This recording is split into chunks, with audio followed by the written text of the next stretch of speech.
Hi CC പ്ലസിലേക്ക് എല്ലാവർക്കും സ്വാഗതം. നമ്മൾ ഇന്ന് നോക്കാൻ പോകുന്നത് അടിസ്ഥാന പാഠാവലി 10ാം ക്ലാസ്സിലെ അടിസ്ഥാന പാഠാവലിയിലെ മൂന്നാമത്തെ പാഠഭാഗം. ആദ്യത്തെ അധ്യായത്തിലെ ഏറ്റവും അവസാനത്തെ പാഠഭാഗമാണ് നമുക്ക് ഇന്ന് നോക്കാനുള്ളത്. എന്താണ് പാഠഭാഗത്തിന്റെ പേര്? ഒരു പക്ഷി കുഞ്ഞിന്റെ മരണം എന്നതാണ് അല്ലെ. ഒരു പക്ഷി കുഞ്ഞിന്റെ മരണം. ഈ ഒരു പാഠഭാഗത്തിൽ ഒരുപാട് കാര്യങ്ങൾ ചർച്ച ചെയ്യുന്നുണ്ട്. മനുഷ്യരെ കുറിച്ചിട്ട്, പ്രകൃതിയിലെ ജീവജാലങ്ങളെ കുറിച്ചിട്ട്, അത്തരത്തിൽ ഒരുപാട് കാര്യങ്ങൾ ഇവിടെ ചർച്ച ചെയ്യുന്നുണ്ട്. അധികാരത്തെ കുറിച്ചിട്ട് അല്ലെ, മനുഷ്യന്റെ സ്വാർത്ഥത, അധികാരമോഹം, അതുപോലെ തന്നെ പ്രകൃതിയെ നശിപ്പിക്കുന്ന മനുഷ്യൻ, അതുപോലെ ഒരുപാട് കാര്യങ്ങൾ ഈ ഒരു പാഠഭാഗത്തിൽ ചർച്ച ചെയ്യുന്നുണ്ട്. നമുക്കറിയാം, പ്രകൃതിയിലെ എല്ലാ ജീവജാലങ്ങളും പ്രകൃതിയെ ആശ്രയിച്ച് തന്നെയാണ് ജീവിക്കുന്നത് അല്ലെ. ഒരു മരം മുറിച്ചു കളഞ്ഞു കഴിഞ്ഞാൽ ആ മരത്തിൽ ജീവിച്ച എത്രയോ ജീവജാലങ്ങൾക്കാണ് ആവാസ വ്യവസ്ഥ നഷ്ടപ്പെടുന്നത്, ആഹാരം നഷ്ടപ്പെടുന്നത്. മനുഷ്യൻ മാത്രമാണ് മറ്റ് ടെക്നോളജീസ് ഒക്കെ വളർന്ന് അതുമായൊക്കെ പൊരുത്തപ്പെട്ട് ജീവിച്ചു പോകുന്നത്. പക്ഷേ മൃഗങ്ങളുടെ കാര്യങ്ങൾ നോക്കുമ്പോൾ, അല്ലെങ്കിൽ ജീവജാലങ്ങളുടെ കാര്യങ്ങൾ നോക്കുമ്പോൾ എന്താണ്, അവരിപ്പോഴും പ്രകൃതിയെ ആശ്രയിച്ച് ജീവിക്കുന്നവരാണ്. അപ്പൊ പ്രകൃതിയെ ഏറ്റവും കൂടുതൽ നശിപ്പിക്കുന്നത് മനുഷ്യരാണ് എന്നാണ് ഈ ഒരു പാഠഭാഗത്ത് പറഞ്ഞു വെക്കുന്നത്.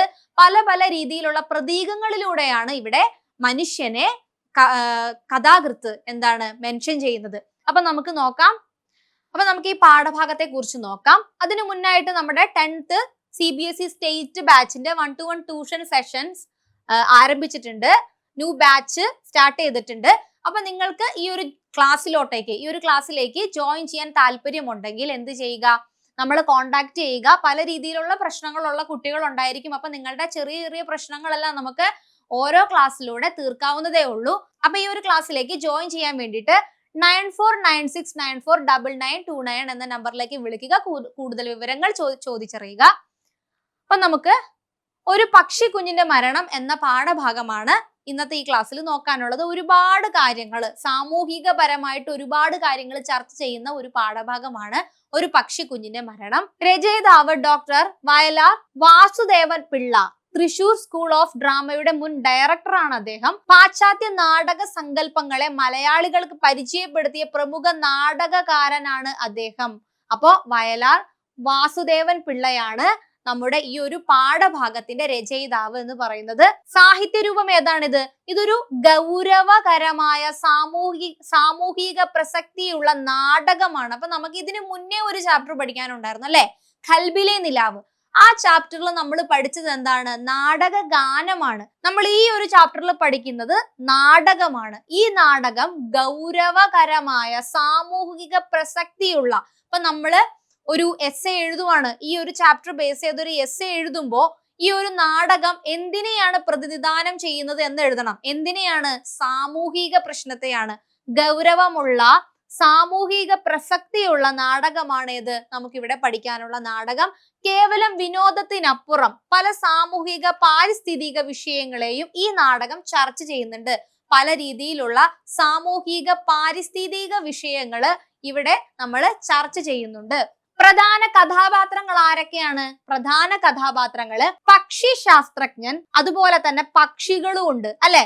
പക്ഷി ശാസ്ത്രജ്ഞന്റെ കണ്ണുകൾ കാണാൻ സാധിക്കാത്തതാണ് അല്ലെ. ഒരു അന്ധനായ പക്ഷി ശാസ്ത്രജ്ഞനാണ് ഈ ഒരു ചാപ്റ്ററിൽ ഉള്ളത്. അദ്ദേഹം പക്ഷികളെ ഉപയോഗിച്ച് ബലം പറയുന്ന ആൾ. വിപ്ലവകാരിയുടെയും വഴികാട്ടിയുടെയും പ്രതീകമായി അദ്ദേഹത്തെ കാണാം.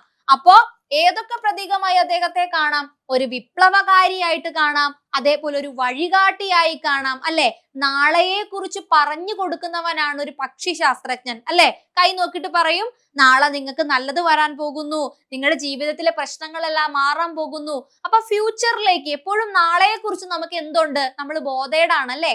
അപ്പൊ ഫ്യൂച്ചറിലേക്കുള്ള മനുഷ്യന്റെ ആ ഒരു ചിന്തയെ, അല്ലെങ്കിൽ ഫ്യൂച്ചറിനെ കുറിച്ച് പറഞ്ഞു കൊടുക്കുന്ന, അല്ലെങ്കിൽ നാളെയെ കുറിച്ചിട്ടുള്ള വിവരങ്ങൾ കൊടുക്കുന്ന ഒരു പക്ഷി ശാസ്ത്രജ്ഞനാണ് ഈ കഥയിലെ ഒരു പ്രധാന കഥാപാത്രം എന്ന് പറയുന്നത്.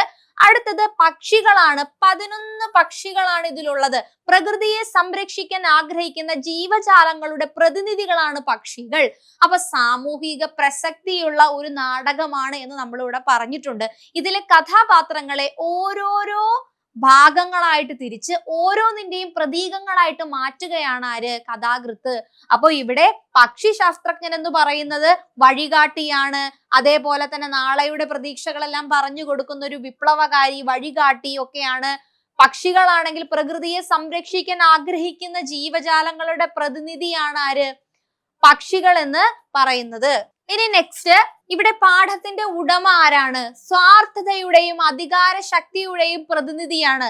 അതുപോലെ കൂട്ടം തെറ്റിപ്പോയ കിളി അല്ലെ, പക്ഷി ശാസ്ത്രജ്ഞന്റെ കൂട്ടിൽ നിന്ന് ഒരുപാട് കിളികളുണ്ട് അല്ലെ, ഒരുപാട് കിളികളുണ്ട് എവിടെ? പക്ഷി ശാസ്ത്രജ്ഞന്റെ കൂട്ടില്. അതിൽ നിന്ന് ഒരു കിളി കൂട്ടം തെറ്റി പറന്നുപോയി, അവരുടെ ഇടയിൽ നിന്ന് പറന്നുപോയി. അതിനെ എന്തായിട്ടാണ് ചിത്രീകരിച്ചിരിക്കുന്നത്? അധികാരമോഹത്താലും സ്വാർത്ഥതയാലും പ്രകൃതിയിൽ നിന്ന് അകന്നു പോയ ആധുനിക മനുഷ്യന്റെ പ്രതീകമായിട്ടാണ് നമ്മൾ ആരെ? ആ കൂട്ടം തെറ്റിപ്പോയ പക്ഷിയെ പ്രതിനിധീകരിക്കുന്നത്.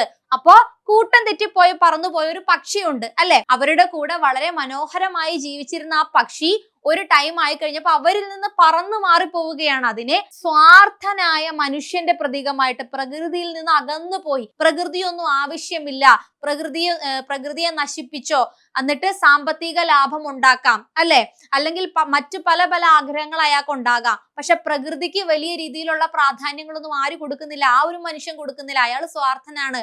അയാൾക്ക് അന്ന് ജീവിക്കാനുള്ള ആ ഒരു സമ്പാദ്യത്തെ കുറിച്ചിട്ടും സുഖത്തെ കുറിച്ചിട്ടും സന്തോഷത്തെ കുറിച്ചിട്ടും മാത്രമാണ് അയാൾ ചിന്തിക്കുന്നത്. മറ്റുള്ളവരെ കുറിച്ചും മറ്റ് ജീവജാലങ്ങളെ കുറിച്ചിട്ടൊന്നും അയാൾ എന്തല്ല?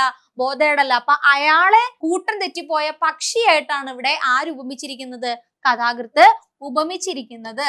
നാടകാകൃത്ത് കേട്ടോ. പ്രധാന ചർച്ചാ വിഷയങ്ങൾ, പാരിസ്ഥിതിക പ്രശ്നങ്ങൾ ഇവിടെ ഒരു ചർച്ചാ വിഷയമാണ്. വനനശീകരണം, പ്രകൃതിയുടെ തകർച്ച, സ്വാർത്ഥതയ്ക്കായി മനുഷ്യൻ പ്രകൃതിയെ നശിപ്പിക്കുന്നത് എന്നിവ ഈ നാടകത്തിന്റെ മുഖ്യ പ്രമേയമാണ്. അപ്പോ ഈ നാടകത്തിന്റെ മുഖ്യ പ്രമേയം എന്ന് പറയുന്നത് പാരിസ്ഥിതിക പ്രശ്നങ്ങളാണ്. പാരിസ്ഥിതിക പ്രശ്നങ്ങൾ എന്ന് പറയുമ്പോൾ വനനശീകരണമുണ്ട്, പ്രകൃതിയുടെ തകർച്ചയുണ്ട്, അതുപോലെ തന്നെ സ്വാർത്ഥതയ്ക്കായിട്ട് മനുഷ്യനാണ് എന്ത് ചെയ്യുന്നത്? പ്രകൃതിയെ നശിപ്പിക്കുന്നത്. അപ്പോ സ്വാർത്ഥനായ മനുഷ്യൻ, ആ കൂട്ടം തെറ്റി പറന്നുപോയ പക്ഷി ആരാണ്? സ്വാർത്ഥനായ മനുഷ്യനാണല്ലേ. അവൻ എന്ത് ചെയ്യുന്നു? മനുഷ്യനെ സ്വാർത്ഥ ലാഭത്തിന് വേണ്ടിയിട്ട് പ്രകൃതിയെ സ്വാർത്ഥ ലാഭത്തിന് വേണ്ടിയിട്ട് എന്ത് ചെയ്യുന്നു? നശിപ്പിക്കുന്നു. അപ്പോ സ്വാർത്ഥനായ മനുഷ്യനുണ്ട്. പാരിസ്ഥിതിക പ്രശ്നം എന്ന് പറയുന്നത് പ്രധാനപ്പെട്ട ഒരു വിഷയമാണ് നാടകത്തിലെ. സാമൂഹിക ചൂഷണം അല്ലെ, സാമൂഹിക ചൂഷണം മറ്റൊരു വിഷയമാണ് നാടകത്തിലെ. സ്വതന്ത്രമായ അല്ലെങ്കിൽ സ്വന്തമായി ഭൂമിയില്ലാതെ കഷ്ടപ്പെടുന്ന സാധാരണ കർഷകരുടെ അവസ്ഥയും അവരുടെ അധ്വാനത്തിന്റെ ഫലം മറ്റുള്ളവർ കൊണ്ടുപോകുന്നതും നാടകം ചർച്ച ചെയ്യുന്നുണ്ട്. അവിടെ ഒരു മുതലാളിത്ത വ്യവസ്ഥ, അധികാര വ്യവസ്ഥയുണ്ട് അല്ലെ. അവിടെ എന്താണ്? സ്വന്തമായിട്ട് ഭൂമിയില്ല, മറ്റൊരു ജന്മിയുടെ ഭൂമിയിൽ കൃഷി ചെയ്യുകയാണ്. സ്വന്തം ആരോഗ്യമെല്ലാം കളഞ്ഞ് കഷ്ടപ്പെട്ട് കൃഷി ചെയ്ത് അതിൽ നിന്നൊരു ലാഭം ഉണ്ടാകുമ്പോൾ അല്ലെങ്കിൽ അതിൽ നിന്നൊരു പങ്ക് ആർക്ക് ലഭിക്കുന്നില്ല? കർഷകന് ലഭിക്കുന്നില്ല. കർഷകൻ അധ്വാനത്തിന്റെ ഫലം മറ്റുള്ളവർക്ക് കൊടുക്കുകയാണ്, അല്ലെങ്കിൽ മറ്റുള്ളവർ കവർന്നെടുത്ത് കൊണ്ടുപോവുകയാണ്. അവിടെ അധികാരവർഗത്തിന്റെ അല്ലെങ്കിൽ ജന്മിത്വത്തിന്റെ ഒരു കാഴ്ചപ്പാടിനെ കുറിച്ചിട്ട് അല്ലെങ്കിൽ സാമൂഹിക ചൂഷണത്തെ കുറിച്ചിട്ട് ഒരു വിഭാഗം ജനങ്ങളെ എന്ത് ചെയ്യുന്നു? ചൂഷണം ചെയ്തിരുന്നു, ജന്മിത്വ വ്യവസ്ഥ. അപ്പൊ ആ ഒരു സാമൂഹികപരമായിട്ടുള്ള ഒരു സമൂഹത്തെ കുറിച്ചിട്ടാണ് ഇവിടെ പറയുന്നത്.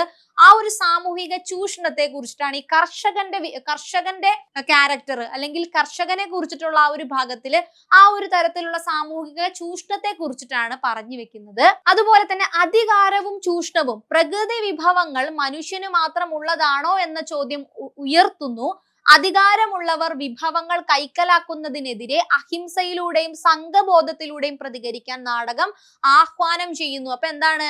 അധികാരവും ചൂഷണവും ഇവിടെ ചർച്ച ചെയ്യുന്നുണ്ട്. അധികാരത്തിനെതിരെ എങ്ങനെ പോരാടാനാണ് പറയുന്നത്? അഹിംസയിലൂടെയും സംഘബോധത്തിലൂടെയും പ്രതികരിക്കാനാണ് നാടകം നമ്മളോട് പറയുന്നത്. കൂടാതെ പ്രകൃതിയിലേക്ക് മടങ്ങാൻ അല്ലെ, സ്വാർത്ഥത തിരിച്ചറിഞ്ഞ് ഒടുവിൽ പ്രകൃതിയിലേക്ക് മടങ്ങിയെത്തുന്ന മനുഷ്യന്റെ, അപ്പോ ഇവിടെ മനുഷ്യൻ എന്ന് ഉദ്ദേശിക്കുന്നത് ആരെയാണ്?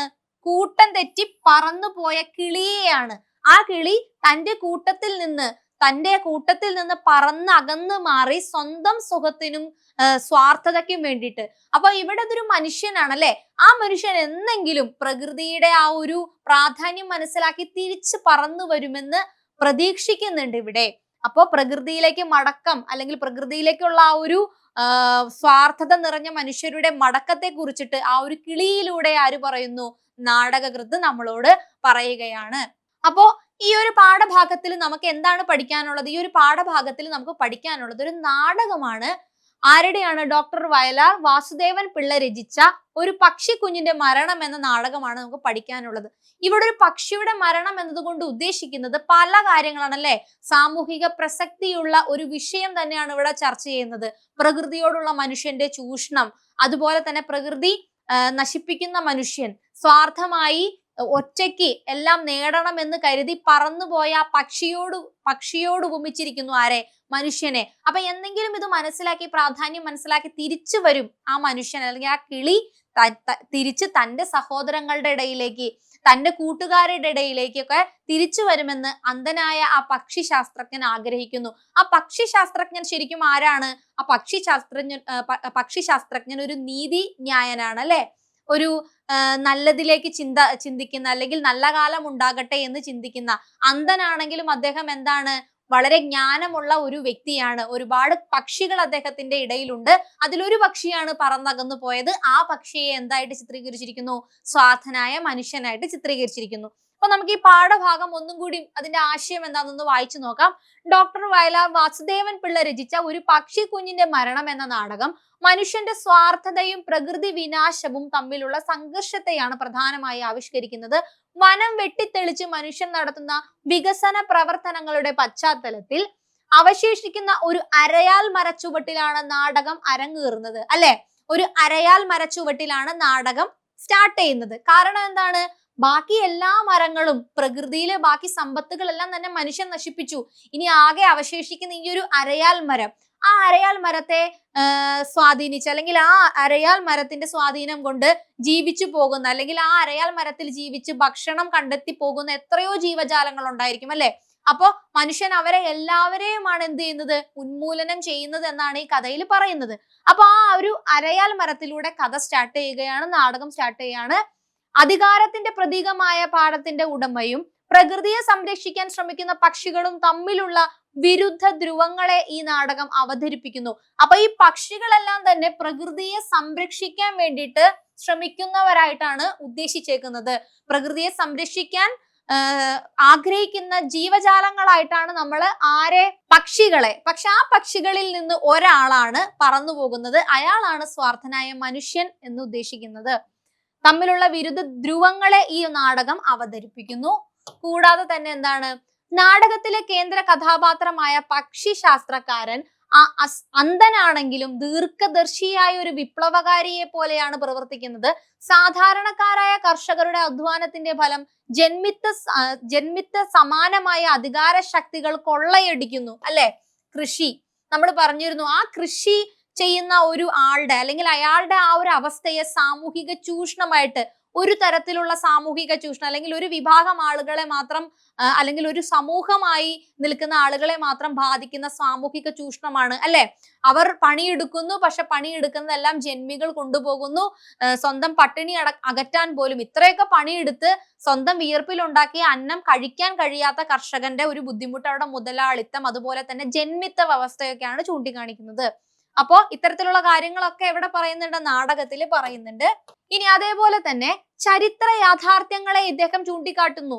അധികാരത്തോടുള്ള കൊതി കാരണം തന്റെ വർഗത്തെയും പ്രകൃതിയെയും ഉപേക്ഷിച്ചു പോകുന്ന കൂട്ടം തെറ്റിയ കിളി അല്ലെ. ആ കൂട്ടം തെറ്റിയ കിളി സ്വാർത്ഥനായ മനുഷ്യനാണെന്ന് നമ്മൾ പറഞ്ഞിരുന്നു. സ്വന്തം കൂടപ്പിറപ്പുകൾ അല്ലെങ്കിൽ സ്വന്തം കൂട്ടുകാരെ, സ്വന്തമായിട്ടുള്ള എല്ലാത്തിനെയും ഉപേക്ഷിച്ച് അവൻ തനിയെ പോകുന്നത് എന്തിനാണ്? അവന്റെ സ്വന്തം കാര്യം നോക്കാൻ വേണ്ടിയിട്ടാണ് അല്ലെ. മറ്റുള്ളതൊന്നും അവനൊരു വിഷയമല്ല എന്ന് പറഞ്ഞ് സ്വന്തം സ്വാർത്ഥതയും അധികാരവും ആഗ്രഹങ്ങളും മോഹങ്ങളും എല്ലാം സഫലമാക്കാൻ വേണ്ടിയിട്ട് സ്വന്തമായിട്ട് പറന്ന് മറ്റൊരിടത്തേക്ക് പോവുകയാണ്, ബാക്കിയെല്ലാം ഉപേക്ഷിച്ച്.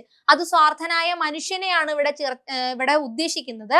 ചരിത്ര യാഥാർത്ഥ്യങ്ങളെ ചൂണ്ടിക്കാട്ടുന്നുണ്ട്. അപ്പൊ പ്രകൃതിയെ ഉപേക്ഷിച്ചുകൊണ്ട് കൂട്ടം തെറ്റിപ്പോയ കിളി ആരാണ്? സ്വന്തം സ്വാർത്ഥതയ്ക്ക് വേണ്ടി പറന്നകന്നു പോയ മനുഷ്യനാണ്. ആധുനിക മനുഷ്യന്റെ സ്വാർത്ഥതയുടെ പ്രതീകമായി മാറുകയാണ് ഇവിടെ കൂട്ടം തെറ്റി പറന്നു പോയ കിളി. ഇനി നെക്സ്റ്റ്, മനുഷ്യന്റെ വിവേചനമില്ലാത്ത പ്രകൃതി ചൂഷണം കാരണം ജീവജാലങ്ങൾക്ക് അവരുടെ വാസസ്ഥലവും ഭക്ഷണവും നഷ്ടപ്പെടുന്ന ഭയാനകമായ അവസ്ഥയെ നാടകം വരച്ചു കാണിക്കുന്നു. എന്നാൽ തിന്മയ്ക്കെതിരെയുള്ള പോരാട്ടം അവസാനിക്കുന്നില്ലെന്നും സ്വാർത്ഥത തിരിച്ചറിഞ്ഞ് കൂട്ടം തെറ്റിപ്പോയ കിളി ഒടുവിൽ പ്രകൃതിയിലേക്ക് തന്നെ തിരിച്ചു വരുന്നതും നാടകത്തിൽ വലിയൊരു പ്രത്യാശ നൽകുന്നുണ്ട്. അപ്പൊ ആ പറന്നുപോയ കിളി അതൊരു പ്രത്യാശയാണ് അല്ലെ, ഒരു ആഗ്രഹം. അല്ലെങ്കിൽ അത് തിരിച്ചു വന്നപ്പോൾ എന്താണ്, അവന്റെ തെറ്റവൻ മനസ്സിലാക്കി, അല്ലെങ്കിൽ അവൻ പ്രകൃതിയുടെ പ്രാധാന്യം മനസ്സിലാക്കി, അല്ലെങ്കിൽ അവൻ ജീവിക്കുന്ന ചുറ്റുപാടിന്റെ പ്രാധാന്യം മനസ്സിലാക്കുകയാണ്. മറ്റൊന്നിനെയും ചൂഷണം ചെയ്യാതെ വേണം നാം ജീവിക്കാൻ. എല്ലാ ജീവജാലങ്ങൾക്കും ഭൂമിയിൽ ജീവിക്കാനുള്ള അവകാശമുണ്ട്.